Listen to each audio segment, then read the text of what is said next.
Depression is a symptom. Remember that. It's a symptom of a different problem. It's not the problem itself. Depression is a messenger.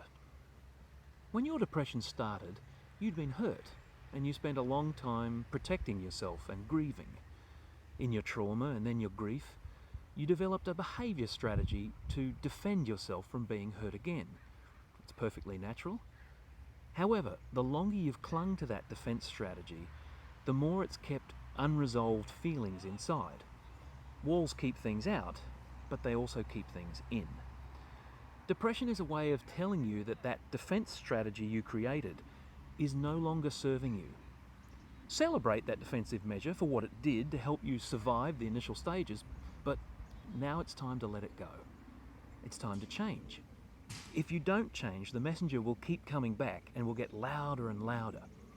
When you see depression as a messenger, you see it for what it truly is, and you realise it's not a life sentence. Stop depression tricking you. When you feel like you can't do anything or everything is going against you and you can't do anything about it, remember something Mel Robbins said. Mel Robbins is an amazing lady and motivational speaker. She said, "Depression is lying to you." Depression does not rob you of the choice, it just tricks you into making the wrong one. If you've been prescribed medication, take it. Medication helps. It's not a cure, so don't expect that. It's for treating symptoms. Now, medication can help bring those symptoms under control, so you can then tackle the bigger issue, the cause of your depression. Medication is one piece of the great puzzle, one weapon in your arsenal. The idea is to gradually make you feel a little more normal or able to cope. So use it in conjunction with all the other steps that I provide here. If the medication you take is not ideal, talk to your doctor. If you want to use, say, herbal approaches or something else that's not pharmaceutical, again, talk to your doctor. As long as the other treatments don't interfere with the medication, the doctor will probably say okay. And please, never be your own doctor. Do as qualified professionals say. Any cynical talk about big pharma is defeatist and just feeds depression and isolation. Medication can make it less challenging to do all the other things you need to do to help your depression. Go deep to get to the cause. Okay, this is a big one. Relieving symptoms of depression is nice, temporarily, but go further. Go deep to the cause of your depression. You weren't born with depression. Something happened that caused it to take root. Now, you might think you know what caused your depression, but you might be surprised that you assumed incorrectly. For decades, I blamed one issue, only to learn something else was behind my depression and my poor self-esteem.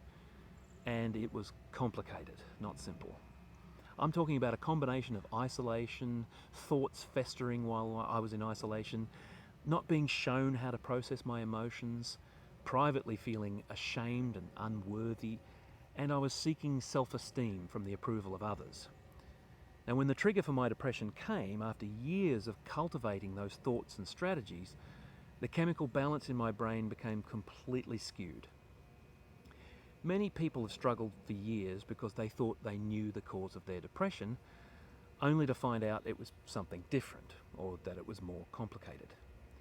Your mental health professional will guide you through how to identify the cause and how to release the thoughts and beliefs that you're clinging to around that depression.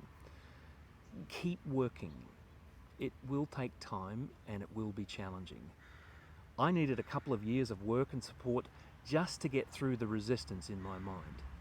So open your mind, especially to things that hurt or cause strong reactions, because those things need to be healed. Go to the cause. Depression is rooted in belief.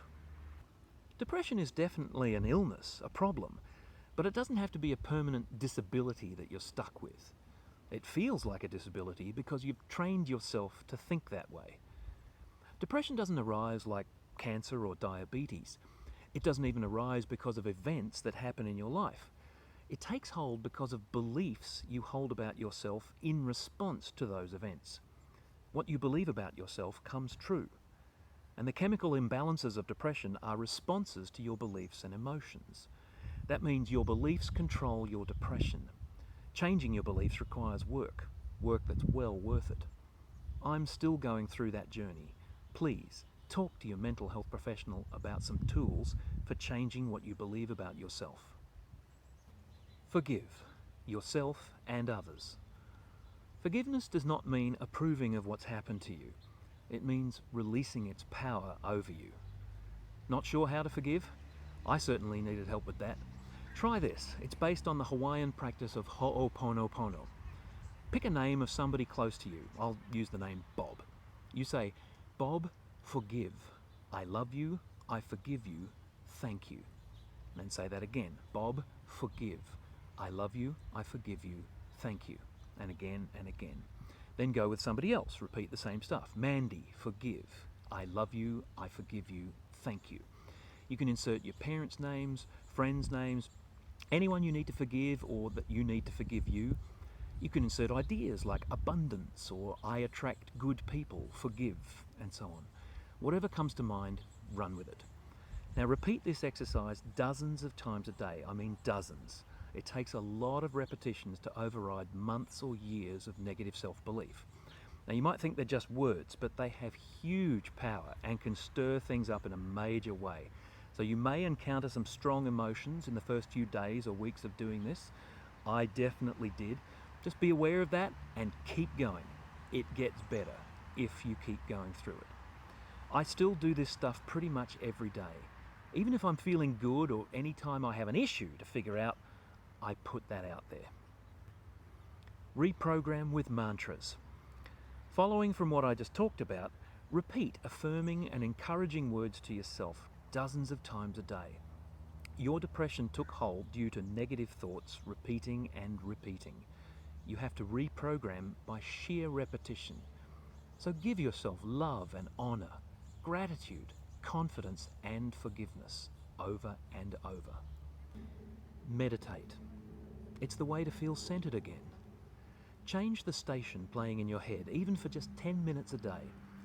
You don't have to do anything fancy, you don't have to follow a religious practice. Just quiet your mind for a few minutes each day. Don't know how to meditate? There are great guided meditations available free at insighttimer.com. They take you through how to relax and breathe, acknowledge thoughts that enter your head, and focus on peace for a short while. Just what a depressed mind needs. Practice gratitude. Gratitude is a powerful force. Every day, keep a journal of 3 to 5 things that you're grateful for. Do that for 2 weeks and watch your situation change for the better.